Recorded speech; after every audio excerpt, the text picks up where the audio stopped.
Hi, this is Jayanti.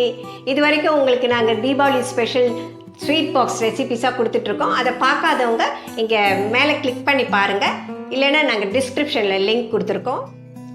இன்றைக்கி for a change Deepavali special combo ஒன்று செஞ்சு காட்ட போகிறேன். இது காரைக்கால் ஸ்டைலு. அது எப்படி பண்ணுறதுன்னு பார்க்குறதுக்கு முன்னாடி எங்கள் சேனலை சப்ஸ்கிரைப் பண்ணாதவங்க சப்ஸ்கிரைப் பண்ணிவிடுங்க.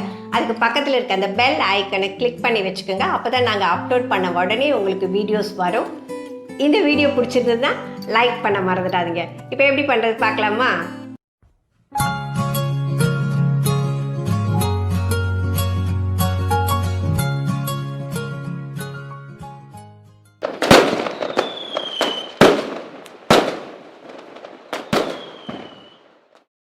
சிக்கன் 400 grams, வெங்காயம் 2, தக்காளி 2, மிளகாய்த்தூள் 4 டீஸ்பூன், மஞ்சத்தூள் 1 டீஸ்பூன், மல்லித்தூள் 1 டேபிள் ஸ்பூன், சோம்புத்தூள் 1 டீஸ்பூன், சீரகத்தூள் 1 டீஸ்பூன், மிளகுத்தூள் 1 டீஸ்பூன், தேங்காய் 1/4 மூடி, கசகசா 1/2 டீஸ்பூன், இஞ்சி பூண்டு பேஸ்ட் 1 டீஸ்பூன், புதினா கொஞ்சம், கொத்தமல்லி கொஞ்சம், பட்டை 2 துண்டு, கிராம்பு 5, ஏலக்காய் 5, ஆயில் 4 டேபிள் ஸ்பூன், பச்சை மிளகாய் 2, உப்பு தேவையான அளவு, தயிர் 2 டேபிள் ஸ்பூன். இப்போ ஒரு பேன் வச்சு ஹீட் பண்ணிக்கிறேன்.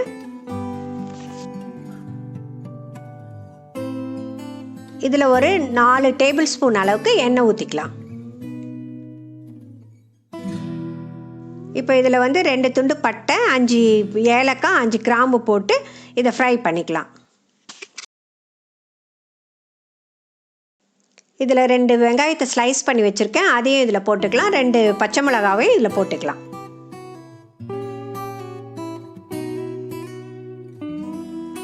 இதில் ஒரு டீஸ்பூன் அளவுக்கு நம்ம இஞ்சி பூண்டு பேஸ்ட்டு போட்டு அதை நல்லா வதக்கிக்கலாம். சிக்கனில் 1 டீஸ்பூன் மஞ்சத்தூள், மிளகாத்தூள் 2 டீஸ்பூன், உப்பு போட்டு கொஞ்சம் எலுமிச்சம்பழம் புழிஞ்சு இதை மேரினேட் பண்ணி வச்சுருக்கேன், அதை இதில் போட்டுக்கலாம். இப்போ இதில் 2 டேபிள் ஸ்பூன் அளவுக்கு தயிர் ஊற்றி நல்லா ஃப்ரை பண்ணி விட்டுக்கலாம்.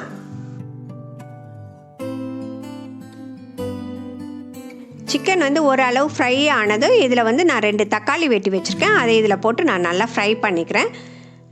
சிக்கனை நல்லா ஃப்ரை பண்ணதுக்கப்புறம் நீங்கள் தக்காளியை போட்டிங்கன்னா சிக்கன் நல்லா டேஸ்ட்டாக இருக்கும். இப்போ இதில் ஒரு 2 உருளைக்கிழங்கு வெட்டி வச்சுருக்கேன், அதையும் இதில் போட்டுக்கிறேன். அதையும் இதில் போட்டு நம்ம நல்லா ஒரு வதக்கி விட்டுக்கலாம். இப்போ இதுக்கு தேவையான அளவுக்கு எல்லா மசாலாவையும் போட போகிறோம்.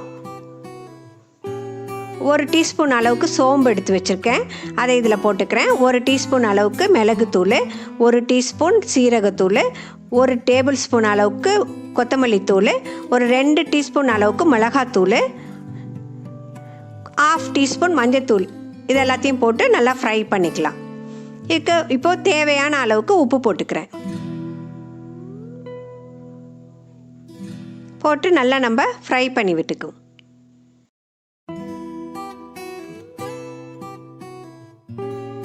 இப்போ மசாலாலாம் பச்சை வாசனை போயிடுச்சு. இப்போ இதில் தேவையான அளவுக்கு நம்ம தண்ணி ஊற்றி நல்லா மிக்ஸ் பண்ணி விட்டு இதுக்கு ஒரு மூடி போட்டு நம்ம ஒரு 20 மினிட்ஸ் வேக விட்டுறணும். இப்போ 20 மினிட்ஸ் ஆயிடுச்சு, திறந்து பார்க்கலாம். நல்லா சிக்கனும் உருளைக்கிழங்கு எல்லாம் நல்லா வெந்து பிளெண்ட் ஆகி நல்லா மசாலாவோட நல்லா வந்திருக்குது. இப்போ இந்த ஸ்டேஜில் நான் ஒரு 1/4 மூடி தேங்காவை ஒரு 1/2 டீஸ்பூன் அளவுக்கு கசகசா போட்டு அரைச்சி வச்சுருக்கேன், அதை இதில் போட்டு நல்லா கொஞ்சம் தண்ணி ஊற்றி இதை கொதிக்க விட்டுடலாம் ஒரு 5 மினிட்ஸ். நல்லா குழம்பு கொதிச்சு வந்திருக்குது. இப்போ இந்த ஸ்டேஜில் நம்ம புதினாவும் கொத்தமல்லியும் போட்டு இந்த ஃப்ளேவர் அதில் இறங்கிறதுக்காக நம்ம கொஞ்சம் நேரம் மூடி போட்டுடலாம். நம்ம குக்கரில் பண்ணுறத விட நம்ம இதை மாதிரி பண்ணோன்னா ரொம்ப டேஸ்டியாக இருக்கும். அந்த மசாலாவிலேயே இந்த சிக்கன் வெந்து நல்லா வந்திருக்கு.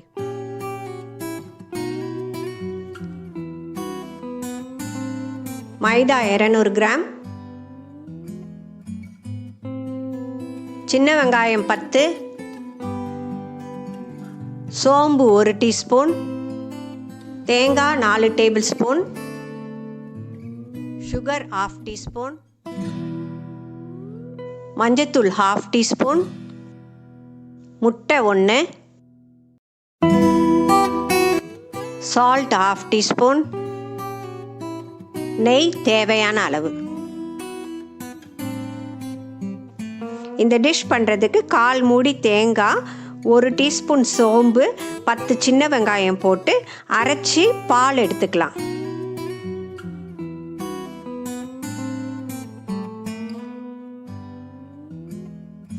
இப்போ வடிகட்டி எடுத்து வச்சுருக்க பாலை நான் மிக்சியில் ஊற்றிக்கிறேன். அது ஒரு 2 கப் அளவுக்கு வரும். இப்போ இதில் வந்து ஒரு முட்டையை எடுத்து வச்சுருக்கேன், அதையும் இதில் ஊற்றிக்கலாம். இப்போது இதோட வந்து நம்ம ஒரு 1/2 டீஸ்பூன் அளவுக்கு மஞ்சத்தூள், ஒரு 1/2 டீஸ்பூன் அளவுக்கு சுகரு, அப்புறம் கொஞ்சம் உப்பு போட்டுக்கலாம் தேவையான அளவுக்கு. போட்டு இதை வந்து மிக்சியில் நல்லா நம்ம பீட் பண்ணி எடுத்துக்கலாம். இப்போ இந்த தேங்காய் பால் முட்டையெல்லாம் அடித்து எடுத்துகிட்டு வந்துட்டேன். இதில் வந்து நான் 200 கிராம் மைதா எடுத்து வச்சுருக்கேன். அதை கொஞ்சம் கொஞ்சமாக போட்டு நல்லா அடிச்சுக்கலாம். இப்போ நல்லா அடித்து எடுத்துகிட்டு வந்துட்டேன் இந்த மாவை. இப்போ இதுக்கு தேவையான அளவுக்கு நம்ம தண்ணி ஊற்றி நல்லா கரைச்சிக்கலாம்.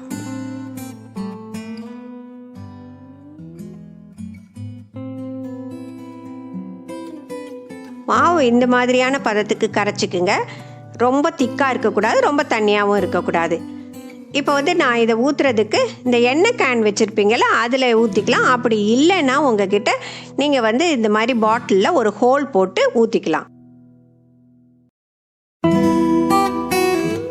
நம்ம தவாவை ஹீட் பண்ணிக்கிட்டு இதை மாதிரி இந்த எண்ணெய் கேனில் நான் சொன்னேன்ல, அதே மாதிரி அது உள்ளார ஊற்றி இந்த மாதிரி நீங்கள் என்ன டிசைன் வேணாலும் நம்ம ஊற்றிக்கலாம். நம்மளுடைய க்ரியேட்டிவிட்டி தான் இதெல்லாம்.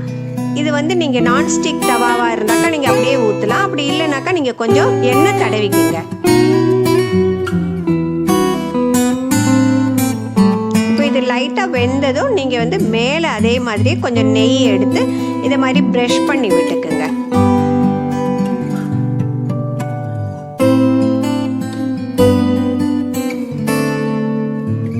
இது ஒரு சைடு வெந்ததும் நீங்கள் அடுத்த சைடு திருப்பி போட்டு வேக விட்டுறலாம். இதே மாதிரியே நம்ம எல்லாத்தையும் ஊற்றி எடுத்துக்கணும். இப்போ இன்னொன்று நான் உங்களுக்கு ஊற்றி காட்டுறேன் பாருங்கள். இதுக்கு பேர் வந்து ஜாலர் அப்பம்னு சொல்லுவாங்க. இது காரைக்காலில் ரொம்ப ஃபேமஸ்ஸு, ரொம்ப நல்லாயிருக்கும். இது ரொம்ப டேஸ்டியாக இருக்கும். ஒரு வித்தியாசமான ஒரு டிஷ் இது. ஆக்சுவலாக இதோட ஆரிஜின் வந்து மலேசியா. இது ரொம்ப டேஸ்டியாக கறியோட சிக்கனோட எல்லாம் சாப்பிடுவாங்க. ரொம்ப நல்லாயிருக்கும். எப்போவும் நம்ம தீபாவளிக்கு தோசையோட சிக்கன் கறி இல்லை மட்டன் கறி வச்சு தானே சாப்பிடுவோம். இந்த ஜாலர் அப்பத்தை நீங்கள் செஞ்சு பாருங்கள். இது ரொம்ப நல்லாயிருக்கும், டேஸ்டியாக இருக்கும். இந்த ஜாலர் அப்பத்துக்கு இது மாதிரி தான் வந்து சிக்கன் கறி மேட்சிங்காக இருக்கும். இதை நீங்கள் செஞ்சு பார்த்துட்டு உங்களுடைய ஃபீட்பேக்கை எனக்கு கொடுங்க. எங்களுடைய சேனலை இது வரைக்கும் யாரும் சப்ஸ்கிரைப் பண்ணலைன்னா சப்ஸ்கிரைப் பண்ணுங்கள். அதுக்கு பக்கத்தில் இருக்க அந்த பெல் ஐக்கனை கிளிக் பண்ணி வச்சுக்கோங்க. அப்போ தான் நாங்கள் அப்லோட் பண்ண உடனே உங்களுக்கு வீடியோஸ் வரும். இந்த வீடியோ பிடிச்சிருந்ததுன்னா லைக் பண்ண மறந்துடாதீங்க. Okay, bye, see you.